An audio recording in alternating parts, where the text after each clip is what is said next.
तो अभी हम यहाँ पर देख रहे हैं कि आज CSS के ऊपर हम समझ रहे हैं पेडिंग, मार्जिन और बॉर्डर्स के बारे में। ठीक है, ये क्या होते हैं और इस फाइल को हमने सेव कर दिया CSS के अंदर। तो ये मैंने यहाँ पे कोड किया इसका, यहाँ पे लिख दे रहा हूँ अंडरस्टैंडिंग पेडिंग, मार्जिन एंड बॉर्डर्स। ये प्रॉपर्टीज कैसे काम करती है CSS के अंदर। ठीक है, तो इसके लिए हम सबसे पहले एक बॉक्स के ऊपर एक्सपेरिमेंट करेंगे, एक या दो तीन बॉक्स के ऊपर एक्सपेरिमेंट करेंगे। एक डिव बना लिया हमने, ठीक है, और एक हमने डिव के बाहर साइड बना लिया, ठीक है, उसके बाहर हमने एक बना लिया सपोज टू बी मेन बना लिया।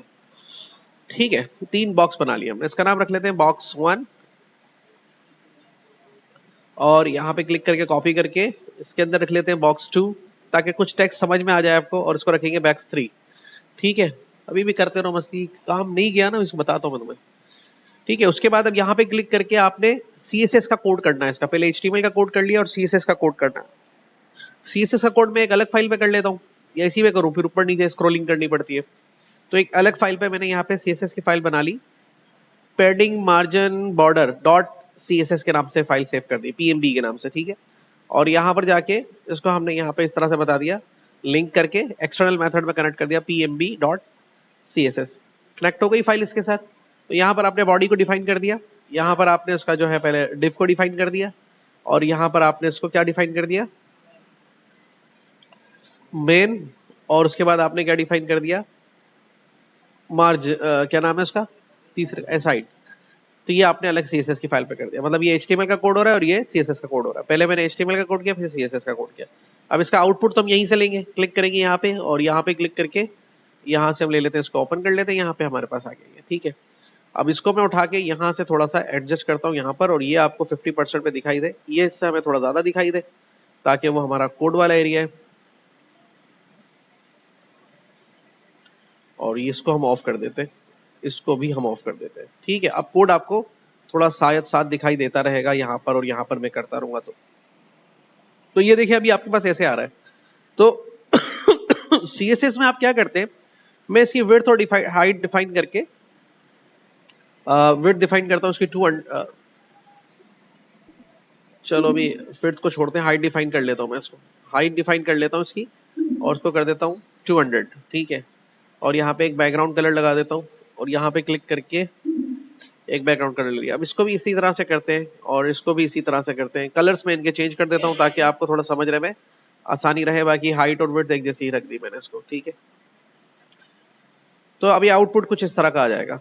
सही है, अब देखें हर बॉक्स के जो अंदर की स्पेस है, टेक्स्ट और इसके अंदर की स्पेस है, उसको हम कंट्रोल करते हैं पेडिंग से।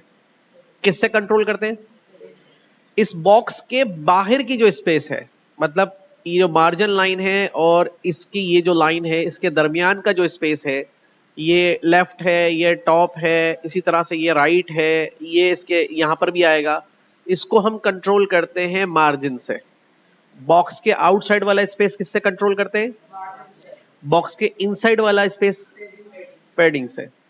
और बॉक्स की जो ये अंदर वाला जो कलर है, इसको तो हम दे रहे हैं बैकग्राउंड कलर, और ये जो इसकी आउटलाइन है, जो इसके आउटलाइन है, उसको हम कहते हैं बॉर्डर्स। क्या कहते हैं? तो पहले तो भी हम मार्जिन को समझते हैं। अगरचे मैं इस डिव के अंदर जाके मार्जिन लिखूंगा तो मेरे पास मार्जिन की प्रॉपर्टी को इस्तेमाल करने के दो तरीके हैं। एक, चारों मार्जिन को अलग अलग डिफाइन करूं, एक चारों मार्जिन को अलग अलग डिफाइन करूं, और दूसरा एक साथ डिफाइन करूं। ठीक है, अब अलग अलग डिफाइन करने से इसमें क्या मतलब है, इसको थोड़ा सा समझेंगे। तो जैसे अगर मैं इसका मार्जिन ऊपर से छोड़ना चाहता हूं, सिर्फ ऊपर से, तो मार्जिन डेट टॉप प्रॉपर्टी को यूज करूंगा और पिक्सल में बता दूंगा कितना मार्जिन छोड़ना है, तो इतना मार्जिन का स्पेस आ गया ऊपर से। और अगर मैं इसको यहाँ पे बढ़ा के 50 पिक्सल करूंगा, सेव करूंगा, रिफ्रेश करूंगा, तो देखिए 50 पिक्सल का स्पेस आ गया ऊपर। ये जो इसका हमारे ब्राउजर का टॉप जो हेडर है, इसके यहाँ से 50 पिक्सल का स्पेस आ गया। अब इसके नीचे स्पेस देना है 50 पिक्सल का, तो मार्जिन डैश बॉटम प्रॉपर्टी का इस्तेमाल करूंगा, 50 पिक्सल उधर लगाता हूं, तो आप देखेंगे कि इसके नीचे 50 पिक्सल का स्पेस आ जाएगा। ये स्पेस बॉक्स के आउटसाइड आ रहा है, बॉक्स के इनसाइड नहीं आ रहा है। इसी तरह इसको इस वाले लेफ्ट वाले मार्जिन से इसको आगे करना है इस बॉक्स को, तो इस प्रॉपर्टी का इस्तेमाल करेंगे, मार्जिन डैश राइट प्रॉपर्टी का इस्तेमाल, सॉरी लेफ्ट प्रॉपर्टी का इस्तेमाल करेंगे और वहां पे हम 50 पिक्सल का स्पेस लगाएंगे। सेमीकोलन यहाँ आ गया, तो आप यहां देखेंगे कि यहां पर इसका 50 पिक्सल का स्पेस यहां से आगे आ जाएगा। सही है, बात समझ में आ रही है नहीं आ रही है? तो इस तरह से आप top, bottom and left, similarly right का भी स्पेस आप राइट मार्जिन से भी कंट्रोल कर सकते हैं। ये आपको समझ में आ गया? अब ये हमने समझा मार्जिन, ठीक है। अब हम समझेंगे इस वाले बॉक्स के ऊपर पेडिंग, बॉक्स नंबर 2 पे जो मेन है हमारा। पेडिंग मतलब आपको यहां से इस बॉक्स के अंदर से स्पेस देना है, यानी कि इस बॉक्स के अंदर एक दूसरा कंटेंट है, मतलब वो टेक्स्ट भी हो सकता है, मतलब वो एक अलग बॉक्स भी हो सकता है, मतलब वो कोई इमेज भी हो सकता है, लेकिन उसको इनसाइड से आपको स्पेस देना है आगे, नॉट आउटसाइड, इनसाइड से देना है, नॉट आउटसाइड, ठीक है ना। तो कैसे देंगे इसको? आप क्लिक करेंगे, अब यहां लिखेंगे आप पेडिंग। देखिए अगर आपको ऊपर से स्पेस देना है तो आप लिखेंगे पेडिंग डॉट स्टॉप लिखेंगे, और यहाँ पे आप जैसे 50 पिक्सल दे रहे हैं। अब यहाँ पे जैसे रिफ्रेश करेंगे तो, अच्छा मेन वाला वो है, सॉरी, चलो मैं इस पे से हटा के इस पे लिख लेता हूँ साइड वाले। तो यहाँ पे जैसे लिख के स्पेस करेंगे तो आप देखें कि इस टेक्स्ट को स्पेस मिला है इस एज से नीचे की तरफ, देख रहे हैं? लेकिन एक और बात नोट करें, इसका साइज भी एक्सटेंड हुआ है। आप फिर से नोट करें, इसका अभी साइज एक्चुअल है 200 पिक्सल, 200 पिक्सल, लेकिन जब मैं इसको पेडिंग टॉप दे रहा हूं 50 पिक्सल, तो इसको स्पेस दिया जा रहा है इस बॉर्डर से अंदर वाले कंटेंट को नीचे की तरफ, कितने पिक्सल? 50 पिक्सल, लेकिन बॉक्स की हाइट भी बढ़ रही है, देख रहे हैं? सही है। अब अगर हम चाहते हैं कि पेडिंग तो दे, पेडिंग तो दे, लेकिन बॉक्स की हाइट या विड्थ बढ़े ना, मतलब अगर मैं लेफ्ट साइड से पेडिंग दूंगा इसको तो यूं लिखूंगा ना, पेडिंग डैश लेफ्ट 50 पिक्सल, तो वो इन साइड से इसको स्पेस देगा आगे की तरफ, ये देखें। लेकिन आप नोट करेंगे कि ये बॉक्स का साइज भी एक्सटेंड होगा साथ साथ आगे की तरफ, ठीक है। लेकिन अगर मैं चाहता हूं कि बॉक्स अपने साइज को बगैर बगैर एक्सटेंड किए हुए पेडिंग को इस्तेमाल करे, तो एक प्रॉपर्टी यूज करते हैं, box dash sizing border dash box, इसकी वैल्यू पास करते हैं। ये इसके बॉक्स की पैडिंग को तो एक्सटेंड करेगा, लेकिन इसकी जो एक्चुअल हाइट और विड्थ है उसमें कोई फर्क देखा आपने? समझ में आ गई बात? ये तो देखो अपनी एक्चुअल हाइट में आ गया ये, box dash sizing border dash box, ठीक है। अब जितना आप इसको पैडिंग देते जाएंगे इनसाइड से, अगर आप इसको 150 पिक्सल कर देंगे तो ये 150 पिक्सल का इसको यहां अंदर से इसको स्पेस देगा। मैं इसको मार्जिन नहीं कहने जा रहा, वरना आप कंफ्यूज हो जाएंगे। ये इसको आगे ले जाएगा, यानी कि यहां से इंडेंट करेगा, टैप नहीं करता, टैप टैप टैप, तो ये लेफ्ट साइड से टैप करेगा। ऐसे बॉटम से भी लगा सकते हैं, ऐसे टॉप से भी लगा सकते हैं, ऐसे राइट से भी लगा सकते हैं, ठीक है। पैडिंग समझ में आ गई? अब तीसरे बॉक्स पे चलते हैं, उसको हम बनाएंगे बॉर्डर की प्रॉपर्टी पे इस्तेमाल करेंगे, ठीक है। तो अब तीसरा बॉक्स था ये वाला। अब इस बॉक्स के लिए मैं क्या कर रहा हूँ, इसकी हाइट थोड़ी सी कम कर रहा हूँ ताकि आपको थोड़ा समझाने, विड्थ थोड़ी कम कर रहा हूँ। जैसे मैं इस बॉक्स को 200 बाई 200 पिक्सल का बना रहा हूँ, ठीक है। तो यहाँ पे क्लिक करके ये बॉक्स आपका बन गया, सही है। अब इस बॉक्स के अंदर मिसाल के तौर पे मुझे इस बॉक्स को इससे थोड़ा नीचे लेना है, तो मेरे पास दो चॉइस है, या तो इसके ऊपर वाले बॉक्स पे जाके मार्जिन डैश बॉटम लगाऊं, या फिर इस पे मार्जिन डैश टॉप लगाऊं, सही है। तो मैं इस पे लगा लेता हूं मार्जिन डैश टॉप, तो देखो ये इससे थोड़ा सा नीचे आ जाएगा, जितना मैं चाह रहा हूं, जैसे 100 पिक्सल नीचे आ जाए तो ये 100 पिक्सल इससे नीचे आ जाएगा, सही है।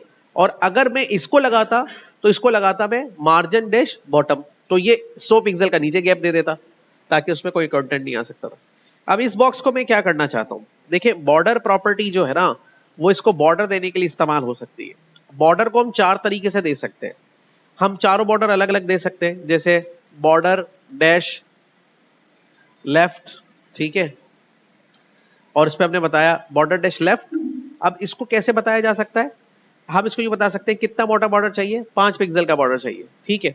उसके बाद बॉर्डर डैश स्टाइल, स्टाइल, तो हम यहाँ पे बता रहे हैं कि हमें डैश, ये सारे स्टाइल लिखे हुए आ जाएंगे, डॉटेड होना चाहिए, डैश होना चाहिए, तो मैंने कहा डॉटेड दे देते हैं, चलो ठीक है। लेफ्ट साइड पे डॉटेड दे दें, उसका पिक्सल हो गया। बॉर्डर डैश कलर, और कलर हमने उसका बता दिया, सपोज टू बी अभी ब्लू कलर का है तो इसके ऊपर रेड कलर का दे दो। अब आप इसको रिफ्रेश करके देखेंगे तो ये तीन प्रॉपर्टी इसके ऊपर लग गई, कौन कौन सी? Border dash style, border dash left, और बॉर्डर डैश कलर। लेकिन बॉर्डर डैश लेफ्ट को मैंने लगाया इसको, लेकिन इसके बॉर्डर तो पूरे इस पे लग गया, लेकिन लेफ्ट साइड पर 5 पिक्सल का लगाया, आप नोट कर सकते हैं, ठीक है। आ रहा है समझ में बात? ये वाला बॉर्डर 5 पिक्सल का लगा है, बाकी वो नॉर्मल सा बॉर्डर इसके पे दिखाई दे रहा है बॉर्डर डैश कलर के ऊपर। अच्छा, अब ये 3 प्रॉपर्टी लिखने के बजाय border dash left border dash right करने के बजाय हम इसकी जगह पर एक ही प्रॉपर्टी भी यूज कर सकते हैं। अब आई इस बॉर्डर के ऊपर मैं लगाता हूं एक ही प्रॉपर्टी, जिससे चारों तरफ इसके बॉर्डर आ जाएगा। तो मैं एस साइड पे आके यहां लगा रहा हूं बॉर्डर, ठीक है।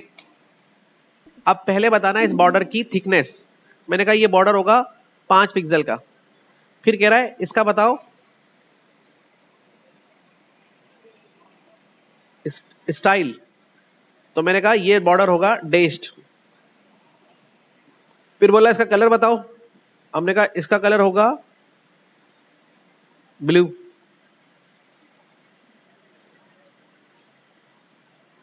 सही है। अब आपको स्टाइल बढ़ाना है तो 15 पिक्सल कर दे, तो इसका साइज बढ़ जाएगा। ये एक ही प्रॉपर्टी में तीनों काम कर दिया आपने। चले बैठ जाए, एक ही प्रॉपर्टी में तीनों काम कर दिए। कल जो नहीं करके आएगा वो इससे ज्यादा देर खड़ा रहेगा। ठीक है, आज मैंने खड़ा किया आपको तकरीबन 10 मिनट। ठीक है, उसके बाद जो है तीनों आप चीजें एक साथ कर सकते हैं। आप कलर चेंज करना है आपको तो यहां से कलर चेंज कर दें। उसके बाद अगर आपको इसका स्टाइल चेंज करना है तो यहाँ डैश की जगह पे आप सॉलिड यूज कर ले। ठीक है, सेव कर ले। यहाँ पर आप रिफ्रेश करेंगे तो ये देखिए इसके ऊपर इस तरह का बॉर्डर लग जाएगा। और अगर इसको थिन करना है बॉर्डर को तो यहाँ से 1 पिक्सल का कर दे। ये आप इस तरह से बॉर्डर लगा सकते हैं। 1 पिक्सल का है इसके ऊपर ना, बिल्कुल आराम से आ रहा है इसके ऊपर। पतला सा है तो मैं ब्लैक करके देखूंगा तो आपको नजर आएगा। ये देखिए हल्का सा बॉर्डर आ रहा है इसके ऊपर। और 2 पिक्सल करेंगे तो उससे ज्यादा थिक बॉर्डर आ जाएगा। तो एक ही प्रॉपर्टी को सब पर भी आप लगा सकते हैं। अब आते हैं कि भाई इसके शेप को कैसे चेंज करते हैं। इसके शेप को कैसे चेंज करते हैं। मिसाल के तौर पे इसके शेप को हम चेंज करने की कोशिश करते हैं। किसको, मेन वाले को। लेकिन मैं एक और बना लेता हूँ शेप, चले आपको और समझ में आसानी से आ जाएगा। यहाँ पे जाके हम एक और बना दिया, सपोज तो भी आर्टिकल बना दिया। आर्टिकल को नीचे ले लिया और यहाँ पे क्लिक करके अब यहाँ पर आ गए आर्टिकल लगा दिया हमने। ठीक है, अब यहाँ पे मैंने उसकी विड्थ बता दी, suppose to be width 200 pixel और हाइट 200 पिक्सल। और यहाँ पे बैकग्राउंड कलर जो है मैंने इसको लगा दिया सपोज टू बी बर्लीवुड। और यहाँ पे मैंने क्लिक करके और उसके बाद यहाँ पे मैंने इसको देखा रिफ्रेश करके तो ये इस तरह का शेप बन के आ गया। अब फॉर एग्जांपल इसके लिए मैं थोड़ा सा ऊपर से मार्जिन ले लेता हूँ, तो मार्जिन डैश स्टॉप कर लूँ ताकि वो थोड़ा सा अलग नजर आए उससे। तो 50 पिक्सल का मैंने मार्जिन ऊपर से ले लिया और रिफ्रेश कर दिया यहाँ पे। ठीक है, समझ में आ रही है ना बात, आसान है। अब मैं इसको कितने शेप्स में कन्वर्ट कर सकता हूँ ये आप सोचेंगे। फॉर एग्जाम्पल मैं चाहता हूँ इसको सर्किल कर दूं, क्या कर दूं। तो एक प्रॉपर्टी है जिसका नाम है border dash radius, border dash radius.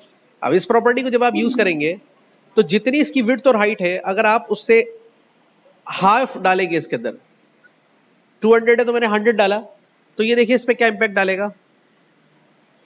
इसको चारों तरफ से रेडियस गोल करेगा और सर्किल बना देगा इसको।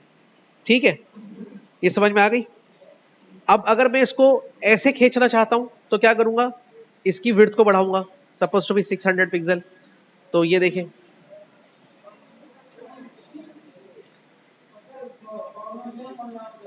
सबर सबर सबर आ रहे हैं। ठीक है, तो ये इस तरह का शेप निकल आएगा। देख रहे हैं दोनों साइड से गोल है पर लंबा होने की वजह से विड्थ बढ़ाने से ये ऐसे हो गया। अब इसकी हाइट को अगर मैं कम करूंगा सपोज टू बी 100 पिक्सल करूंगा तो देखिए ये ऐसा शेप निकल आएगा। बात समझ में आ रही है या नहीं आ रही है। ठीक है, अब एक ऐसा शेप बनाना है जिसके 2 कॉर्नर मुड़े हुए हो या एक कॉर्नर मुड़ा हुआ हो या 3 कॉर्नर मुड़े हुए हो।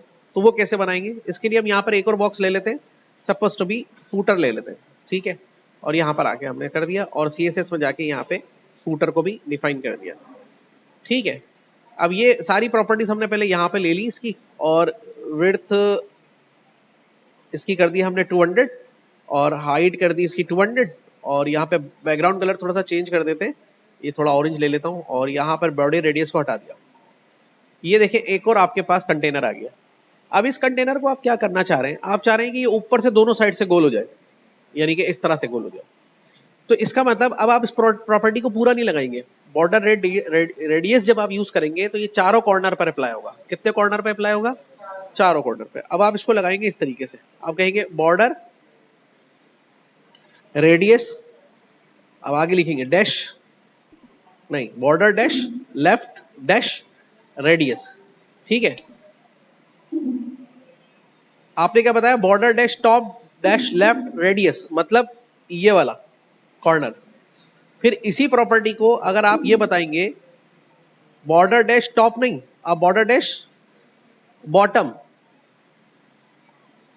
बॉटम लेफ्ट रेडियस, तो आप कॉर्नर कौन सा बता रहे हैं, ये वाला। देखो ये हो गया टॉप लेफ्ट, ये हो गया टॉप राइट, ये हो गया बॉटम राइट, और ये हो गया बॉटम। तो अब यहां पर आपको कौन से दो मोड़ दें, ये दो मोड़ दे हैं, तो देखो इन दोनों को आपने लिया है, 50 पिक्सल इसको मोड़ दे, 50 पिक्सल इसको मोड़ दे, तो ये देखिए रिजल्ट आपके पास कैसा आएगा, सही है।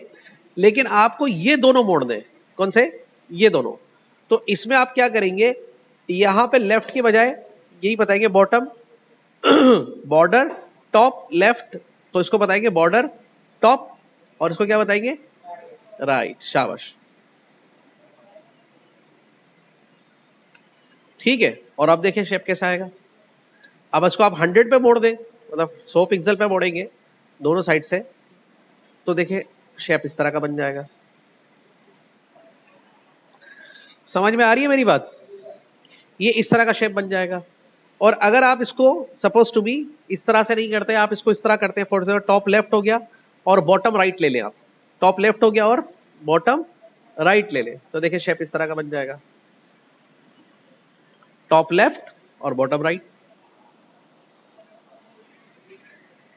तो ये सारी प्रॉपर्टीज जो हैं आप यूज करके अपने, जब आप लेआउट डिजाइन करते हैं तो उनके दरमियान के मार्जिन्स को और उनके इनसाइड पेडिंग को और उनके बॉर्डर्स को और उनके जो कितना मोड़ना है सीधा करना है रेडियस को कंट्रोल कर सकते हैं, ठीक है।